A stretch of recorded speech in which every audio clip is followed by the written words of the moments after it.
What is going on, you guys? Welcome back to the channel. Today we're going to be showing you how to drive the Porsche 911 Carrera 4S Cabriolet, this one being a 992. Now this is going to be a really quick video.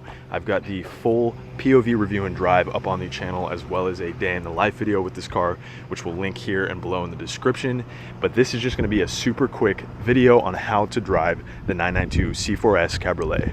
First things first, we'll go ahead and open that door, something that can either be done with the key obviously or the keyless entry, and that'll pop out this flush door handle here. And upon jumping in, we'll go ahead and close that door. Up here you've obviously got your door locks as well as your seat setting memory buttons, and then down below here we have our mirror and window controls. Below that, as you can see here, we have our rear engine compartment control button as well as the front open hatch. And then on the left here of the seat, just like about any other car, we have the seat controls right there. Now moving up here just a little bit more, above the Bose speaker, we have our headlight controls as well as the ignition turn key right there on the left. And putting the car in auxiliary mode, we'll take a look at a few things on the steering wheel here. Now starting on the left of the steering wheel here, we have our voice control button along with our volume control. This is the personalization button, which you can set to do just about any function of the car if you wanted to. For example, the auto start stop, you can set that to activate or disable that if you wanted to. And then below that we have our skip ahead button for your entertainment. Now moving to the right side, we have the phone call answer button to pick up or hang up the phone. This is our back button, which controls the gauge cluster up there, and this is to toggle through the different menus of the gauge cluster. And then this button on the right will toggle between the right side of the gauge cluster and the left side, which that dial again controls. And then in the middle, obviously, we have our horn here. Below that, we have our drive mode select button, which you can twist to the left or right to toggle the different modes between normal, wet, sport, sport plus, and individual. And then if you click that button, you'll actually get a 20-second sport response. Now coming off our steering column here, on the left, we have our brights and our turn signals, obviously. Below that, we've got our cruise control. And on the right side, we have our windshield wiper controls. Below that, you can see it on the camera, you have your adjustment for the steering column down here. And lastly, on the steering wheel here, we have obviously our downshift paddle on the left and the upshift paddle on the right side. Now moving to the center console, up here we have our PCM infotainment. Below that, we have a few buttons right here. This one on the far left being your front axle lift. The one after that being your exhaust valves, which you can open and close. This one, obviously, your hazards to the right of that, your traction control, which you can hold down to turn on or off. And then on the very right, we have the PASM button, which is the Porsche Active Suspension Management. Go a lot more in depth on what that is in the full POV review and drive video that I shot, which I suggest you go check out if you want a much more in-depth, informative review on all the different mechanical aspects as well as the driving dynamics of this car. But again, this is just a super quick video on how to drive this 992 C4S. Now moving down, we have our AC vents. Below that, the controls for your AC. In the middle here, we have our fan button, along with either side flanking that, the temperature controls for the passenger and driver seats. This is going to be your volume for the infotainment. And then this is the skip ahead and back button as well. Up here you have your defrosters for the front and rear, and then some more AC controls, and this is to cycle through the PCM as well if you don't feel like using that touchscreen. Now below that, we have the gear selector, which you pull towards you to put the car in drive, push forward for reverse, and you could toggle it to the middle to put the car in neutral. This P obviously puts the car in park, and then that M, when the car's in drive, you can toggle that to put the car in the manual mode and use the shifters. Now don't mind my empty coffee, but here we have flanking either side of the console your seat coolers as well as the seat heaters, respectively, for the passenger and driver side. And in the middle, since this is a cabriolet, we have the soft top controls, which you can hold this one down to open, or to close, you hold this one down.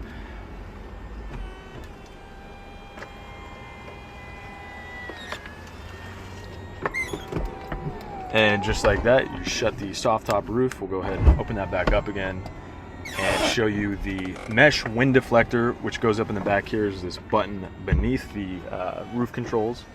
Once that closes, you hold that down and it will pop up this mesh wind deflector for the rear. Moving down a little further, we have the parking brake, which you pull to enable and push to deactivate. And we got a little storage here, just have the key in there right now. And moving over to the glove box, nice big glove box in this car, and then the passenger cup holder right there. All right, now we'll go ahead, fire her up, and take her for a quick little drive to cover a few more items. We'll just leave the car in the normal drive mode for now, and we'll adjust that in a minute. But again, to put that car in drive, you're gonna just pull that shifter towards you and get rolling.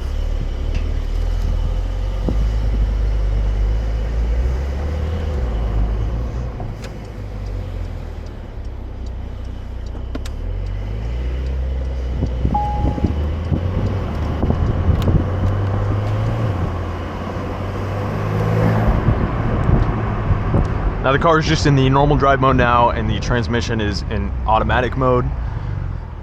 We will go ahead and put the car into sport, turn that dial one click to the right, and we'll also activate the manual paddle shifters by pressing that M right there.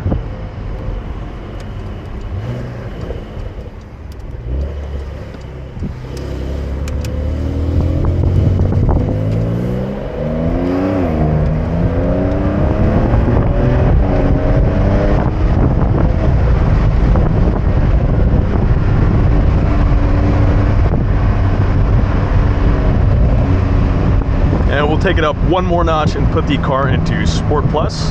One more click, and again it is still in the manual drive mode.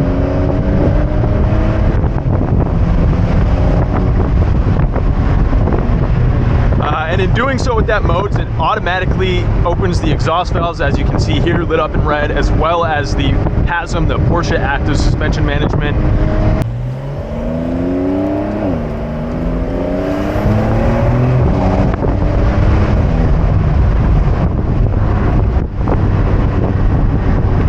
And again, we go a lot more in depth on all the mechanical aspects and the driving dynamics in the other two videos I did that are almost 50 minutes long.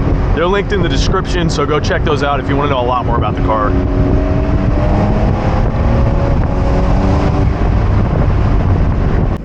And our PCM infotainment here controls everything from your navigation to the media, your phone, and then a few other car options here, which you can see. Also able to do the exhaust, the auto start stop on the screen here, change the drive modes, as well as extend the spoiler, although that will auto extend when you hit about 60 miles an hour.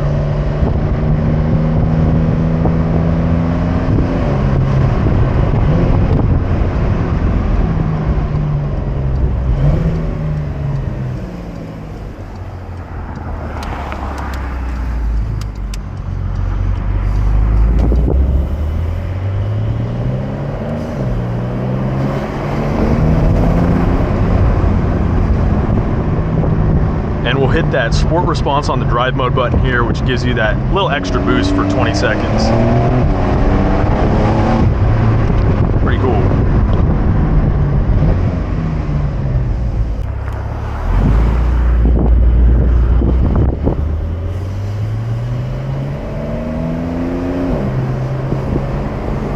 We'll demonstrate the launch control real quick as well. And to do that, all you have to do, you come to a stop here.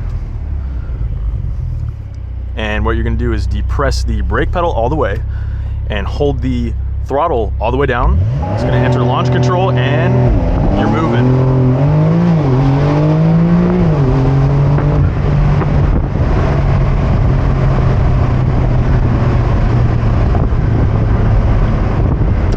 So a super simple launch control sequence in this car. A little more complicated than other supercars, such as the McLaren 720S. But yeah, very user-friendly and straightforward car to drive overall. And that just about concludes our super quick how to drive video of the Porsche 911 Carrera 4S Cabriolet, this one being a 992 generation. Definitely encourage you to go watch the other two videos on this car if you want to learn more about it and have a much more in-depth perspective. Hope you guys enjoyed the video. Thank you again for watching. Don't forget to like, comment, subscribe, share the video if you enjoyed it, and we will see you in the next one.